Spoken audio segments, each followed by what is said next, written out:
শোনো পিচ্চি, আমার কাছে আসার চেষ্টা করো না। আমি তোমাকে কখনোই স্বামী হিসেবে মেনে নিতে পারবো না। আমি তোমার বড় ভাইকে অনেক ভালোবাসি, তাকে ছাড়া আমি অন্য কাউকে ভালোবাসতে পারবো না। আচ্ছা, তা আমাকে কেন বিয়ে করলেন যদি আমাকে ভালোবাসতে না পারবেন? আমি তোমায় বিয়ে করতে চাই নাই। আমি তোমার ভাইকে ভেবে এই বিয়েতে রাজি হয়েছিলাম, কিন্তু তোমার ভাইয়া যে এইভাবে পালিয়ে যাবে আমি কখনো ভাবতেই পারি নাই। ও আচ্ছা, সব বুঝলাম। তা আপনি যখন দেখলেন ভাইয়া অন্য একটা মেয়েকে নিয়ে পালিয়ে গেছে, তখন কেন সবাইকে বললেন না আপনি আমাকে বিয়ে করতে চান না? আমি দুই ফ্যামিলির মান সম্মানের কথা ভেবে কিছু বলতে পারি নাই। ও আচ্ছা, মহান ব্যক্তি তাহলে আপনি। মানে? কিছু না। আচ্ছা, আপনি তাহলে ফ্রেশ হয়ে নেন, আর আপনি যদি চান তাহলে দুজন মিলে নফল নামাজটা পড়তে পারি। আচ্ছা। রিয়া ওয়াশরুমে চলে গেল।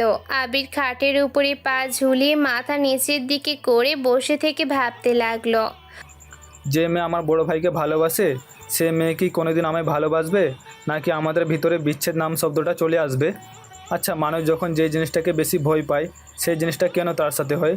বিচ্ছেদ শব্দটা আমার খুব ভয় লাগে, কিন্তু আজ সেই বিচ্ছেদ শব্দটার কাছে পৌঁছে গেছি।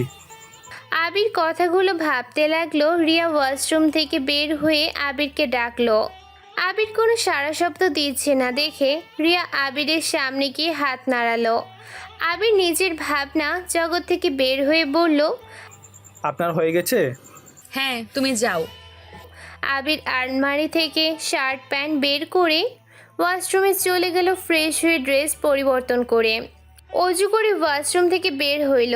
জায়নামাজ বের করে দুইজন নামাজে দাঁড়িয়ে গেল। নামাজ শেষ করে আবির জায়নামাজ ভাঁজ করে ব্যালকনিতে চলে গেল। আকাশের প্রাণে এক নজরে তাকিয়ে দেখতে লাগলো। রিয়া খাটের মাঝখানে কোলবালিশ দিয়ে শুয়ে পড়ল। আবির অনেকক্ষণ দাঁড়িয়ে থাকতে থাকতে ঘুম পেতে লাগলো। আবির ব্যালকনিতে আর দাঁড়িয়ে না থেকে রুমে চলে আসলো। রুমে এসে দেখে রিয়া শুয়ে আছে মাঝখানে কোল বালিশ দিয়ে।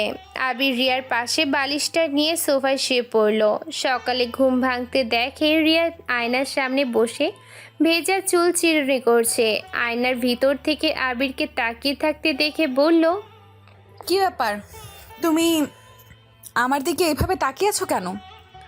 আবির সাথে সাথে চোখ ডলতে ডলতে বিছানা থেকে উঠে বলল, কই তাকালাম? আমি তো দেখলাম তুমি আমার দিকে তাকিয়েছিলে। চোখ গেছে তাই তাকিয়েছি। আবিরকে কিছু বলতে যাবে আবির আলমারি থেকে শার্ট প্যান্ট বের করে ওয়াশরুমে চলে গেল। আবির গোসল করে এসেছে দেখে রিয়ার রুমে নাই। আবির রুম থেকে বের হয়ে নিচে চলে গেল। রিয়াকে এক নজর দেখে আবির বাইক নিয়ে বর্ষা থেকে বের হয়ে গেল। কিছু দূর যেতে ওর বড় ভাই রাফি কল দিল। আবির বাইকটা থামিয়ে কলটা রিসিভ করলে ওই পাশ থেকে ওর বড় ভাই বলল, ওই তোর ফোন ধরতে কত সময় লাগে? নতুন বউ পেয়ে কি ওভাবে উঠে গেছোস নাকি? সরি ভাইয়া, আমি তো বের হয়েছি, তাই বাইক থামিয়ে ফোন ধরতে একটু সময় লাগছে। ভাইয়া, আপনি এখন কোথায় আছেন? আমি তোকে ঠিকানা টেস্ট করে দিচ্ছি, তুই 50,000 টাকা নিয়ে ওইখানে চলে আয়। ভাইয়া, আমি এত টাকা কোথায় পাবো? আর আপনি বা এত টাকা দিয়ে কি করবেন? তোকে বলতে হবে আমি টাকা দিয়ে কি করব না করব? যেটা বলেছি ওইটা কর। আম্মুর কাছে গিয়ে বল, আম্মু তোকে টাকা দিয়ে দিবে। আচ্ছা ভাইয়া, আমি বাসায় গিয়ে টাকা নিয়ে আসছি। আবিরের কথা শেষ হইলে রাফি ফোনটা কেটে দিল। আবির বাইক ঘুরিয়ে বাসার দিকে চলে গেল। বাসায় গিয়ে দেখে ওর আম্মু রান্নাঘরে রিয়ার সাথে কথা বলছে আর কাজ করছে। আবির রান্নাঘরে যেতে আবিরের আম্মু রাগী লোক নিয়ে তাকিয়ে বলল, তুই এখানে কেন? আম্মু, আপনার সাথে আমার কথা ছিল। আপনি কি আমার সাথে আপনার রুমে যাবেন? দেখতে পাচ্ছিস আমি এখানে কাজ করছি, কাজ বাদ দিয়ে আমার তোর সাথে কথা বলতে যেতে হবে? যা এখান থেকে। আম্মু, আমার কথাটা তো শোনেন। আমি আমার দরকারে আপনাকে যেতে বলছি না। আবির, কানের কাছে ঘ্যান ঘ্যান করিস না তো, এখান থেকে যা। আম্মু, আমার কথাটা শুনলে তো পারতেন। আমি কি নিজের জন্য আপনাকে ডাকছি? আমি তো আপনার ছেলের জন্য ডাকছি। ভাইয়া 50,000 টাকা চাইছে। আবিরের কথা শুনে রিয়া অবাক হয়ে আবিরকে কিছু বলতে যাবে তখনই আবিরের আম্মু ওর হাত ধরে নিয়ে যায়। রিয়া আবিরের আম্মু আর আবিরের চলে যাওয়ার দিকে তাকিয়ে দেখতে লাগলো। আবিরকে রুমে নিয়ে গিয়ে 60,000 টাকা বের করে দিয়ে বলল, শোন, এখানে 60,000 টাকা আছে, তুই এইটা নিয়ে গিয়ে ওর ভাইয়াকে দিবি। আর শোন, তোর ভাইয়াকে আর ভাবিকে বলে দিবি বিয়ের সব ঝামেলা শেষ হইলে যেন বাসায় চলে আসে, আপদ বাইরে থাকুক। আর হ্যাঁ, টাকা লাগলে ব্যাংক থেকে যেন না তুলে না, তোর আব্বু জানতে পারলে অনেক রেগে যাবে। তুই তো জানিস তোর আব্বু কতটা রেগে আছে। আম্মু আপনি কি জানতেন ভাইয়া এভাবে পালিয়ে যাবে? হুম, জানতাম। আম্মু তাহলে এই বিয়েটা কেন ঠিক করেছিলেন? তোকে বিয়ে করানোর জন্য। মানে? মানে সহজ, যে মেয়ে তোর গলায় ঝুলিয়ে দিয়েছে ওই মেয়ে রাফির প্রেমে পাগল। আমার মনে হয় নাই ও তোকে স্বামী হিসেবে মেনে নেবে। আর যে রাগ বদমেজারি মেয়ে তোর জীবনটা যে 12টা বাজিয়ে দিবে, এইটা আমি গ্যারান্টি দিয়ে বলতে পারি। আর তোর জন্য আরেকটা সারপ্রাইজ আছে, টাকা নিয়ে যা তাহলে দেখতে পারবি। কথাগুলো বলে আবিরের আম্মু হাসতে লাগলো। আবির চোখের পানিগুলো যেন গড়ে পড়বে। সাথে সাথে আবির চোখ মুছে ফেলে হাসি মুখে বলল, ও আচ্ছা আম্মু, আপনার আর ভাইয়ের বুদ্ধি অনেক সুন্দর। কত নিখুঁতভাবে আমাকে বিয়ে করালেন। আচ্ছা আম্মু থাকেন, আমি যাই। আবির মিষ্টি করে একটা হাসি দিয়ে রুম থেকে বের হয়ে গেল। আবিরের চোখ থেকে টপ টপ করে পানি পড়তে লাগলো। আবির মনে মনে ভাবতে লাগলো, আচ্ছা এইটা কেমন মা ভাই? মানুষের সৎ মা সৎ ভাই তো হয়তো এমন কাজ করবে না। যেমন জঘন্য কাজ আমার সাথে আমার নিজের আম্মু ভাই করে, নিজের উপরে নিজেরই রাগ হয় এমন ফ্যামিলিতে জন্মগ্রহণ করে। আবির এইসব কথা ভাবতে ভাবতে হারছিল। হঠাৎ করে ধাক্কা লেগে যায়। আবির সাথে সাথে রিয়াকে ধরে ফেলে।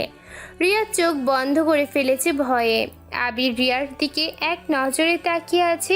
আবিরের চোখের পানি রিয়ার মুখে উপচে পড়ছে।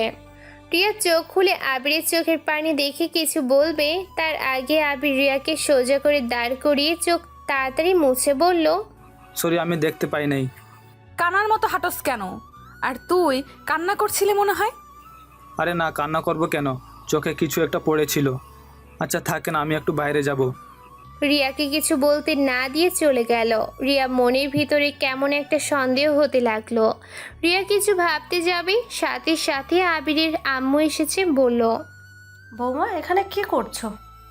আম্মু আমার বাসা থেকে মানুষ আসা শুরু করছে, আপনাকে সবাই খুঁজছে। ও আচ্ছা চলো। রিয়া আর আবিরের আম্মু চলে গেল। আবির বাইক নিয়ে রাফির দেওয়ার ঠিকানায় চলে গেল।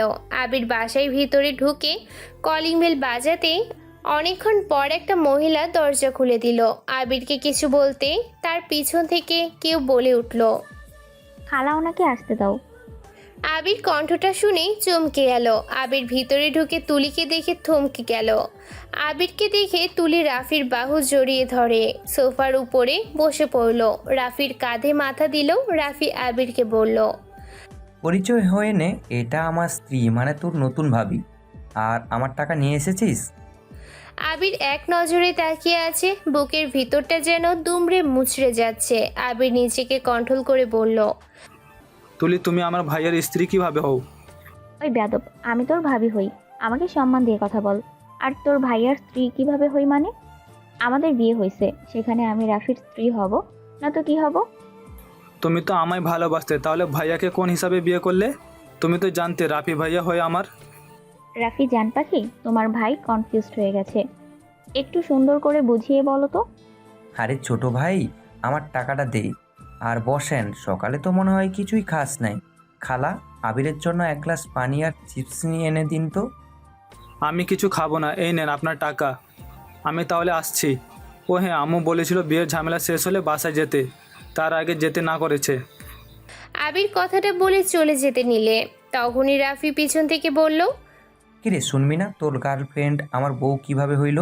আরে শুনে যা, তাহলে অনেকটা মন হালকা হবে তোর। আমার মন হালকা করার কথা চিন্তা করার জন্য ধন্যবাদ আপনাকে। আর আমার শোনার কোনো ইচ্ছা নেই। আপনার স্ত্রী আমার ভাবি হই, এইটা আমাদের সম্পর্ক। সুখে থাকেন আপনারা, এটাই আমি চাই। আরে দেবরজি, শুনে যাও আমার পরিচয় আর আমাদের বিয়ের কাহিনী। তুলি আবিরের হাত ধরে সোফায় বসিয়ে দেয়। আবির চলে যেতে নিলে রাফি হাত শক্ত করে ধরে ফেলে। রাফি আবিরকে বলে, শোন, তুলির সাথে আমার 4 বছরের রিলেশন। কি 4 বছর রিলেশন হইলে? তাহলে তুলি এই 1 বছর আমার সাথে রিলেশনে জড়িয়েছিল কেন? আবিরের মুখ চেপে ধরে রাগী লুক নিয়ে চোখ বড় বড় করে বলল, আমি শফিক তালুকদারের ভাস্তি, আর কিছু বলতে হবে না নিশ্চয়ই। বুঝতে পারছোস, তোকে এখন এখানে খুন করে রেখে দিতে ইচ্ছে করছে। তুলি কথাগুলো বলে ঠাস ঠাস করে গালে থাপ্পড় মারল। আবিরের ঠোঁট কিছুটা কেটে গেল, গাল দুইটা লাল বরণ ধারণ করলো। আবিরের চোখ দিয়ে টপ টপ করে পানি পড়তে লাগলো। আবির তুলির দিকে মায়া ভরা চোখে তাকিয়ে বলল, তোমরা যদি ভেবে থাকো আমি কষ্ট পাচ্ছি তাহলে ভুল ভেবে থাকবে। তোমাকে আমি নিজে থেকে বেশি ভালোবেসেছিলাম, তুমি আমাকে ঠকালে। এতে আমার আফসোস নেই, কারণ যাকে যে বেশি ভালোবাসে সেই মানুষটাকে ঠুকতে হবেই। একদম। কেমন লাগছে সেটা নিজেই অনুভব করে দেখ। ভালোবাসার মানুষটাকে না পাইলে কেমন ফিল হয়, কতটা কষ্ট পেতে হয়, সেটাই আমি তোকে বুঝিয়ে দিলাম এই 1 বছরের ভিতরে। তুই অন্য কারো ভালোবাসা ছিনিয়ে নিয়েছিলি না, আজ তোর ভালোবাসা তোকে ঠকিয়ে দিল। তোর থেকেও ছিনিয়ে নিল তোর ভাই। তোকে কাঁদতে দেখে আমার অনেক ভালো লাগছে। তোকে আরও তিলে তিলে মারার জন্য আমি তোর বাসায় যাব। আবির তুলিকে সরিয়ে দিয়ে চোখের পানি মুছে ভিলেন মার্কা হাসি দিয়ে বলল, দেখা যাবে। কথাটা বলে হাসি মুখে বাসা থেকে বের হয়ে গেল। আবিরের মাথা যন্ত্রণা করতে লাগলো। আবির বাইকটা নিয়ে সোজা নদীর পাড়ে চলে গেল। নদীর পাড়ে বসে আবির চোখের পানি ফেলতে লাগলো। আবিরের চিৎকার দিয়ে কান্না করতে ইচ্ছে করলেও চিৎকার করতে পারলো না, নীরবে চোখের পানি ফেলতে লাগলো আর মাথার চুল খামচাতে লাগলো। পাগলের মতো কান্না করতে লাগলো। হঠাৎ করে আবিরের ফোন বেজে উঠল। আবির সাথে সাথে চোখ মুজে ফোনটা বের করে দেখে ওর আব্বু কল দিয়েছে। আবির সাথে সাথেই কণ্ঠ ঠিক করতে লাগলো। নিজেকে সামলিয়ে নিয়ে কলটা রিসিভ করলে ওই পাশ থেকে ওর আব্বু বলল, আবির কই তুমি? আব্বু আমি একটু বাইরে, কিছু হয়েছে কি? তুমি কি কান্না করছো নাকি?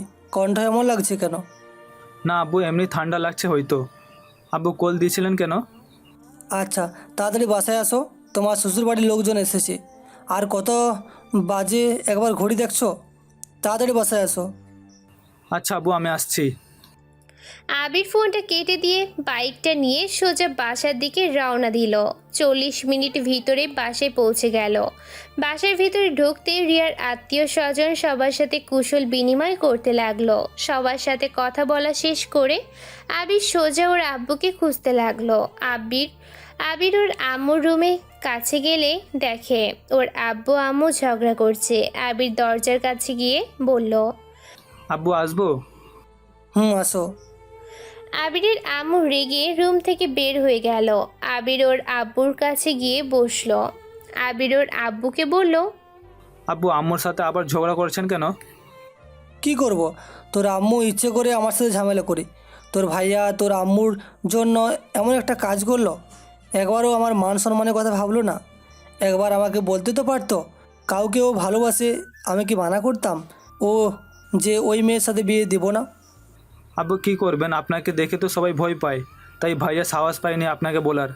আব্বু ভাইয়াকে ক্ষমা করে দেন, ভাইয়াকে বাসায় আসতে বলেন। নতুন বউকে নিয়ে এভাবে বাইরে থাকা কেমন দেখায় না? ওকে ক্ষমা করতে বলছিস? ও কি কাজটা করেছে? আমার মান সম্মান শেষ করে দিয়েছে। তুই না থাকলে আমার কি হইতো একবার ভেবে দেখেছিস? প্রিয় শ্রোতা বন্ধুরা, গল্পটির প্রথম পর্ব এখানেই শেষ করা হলো। গল্পটি কেমন লেগেছে আপনাদের তা কমেন্টের মাধ্যমে জানাতে ভুলবেন না এবং পরবর্তী সিজনের জন্য অপেক্ষায় থাকুন এবং চ্যানেলটিকে সাবস্ক্রাইব করে পাশে থাকা বেল আইকনে প্রেস করে রাখুন, যাতে করে আমাদের প্রত্যেকটি গল্পের নোটিফিকেশন আপনাদের কাছে সবার প্রথম পৌঁছে যায়। দেখা হচ্ছে পরবর্তী পর্বে, ততক্ষণ ভালো থাকবেন, সুস্থ থাকবেন, ধন্যবাদ।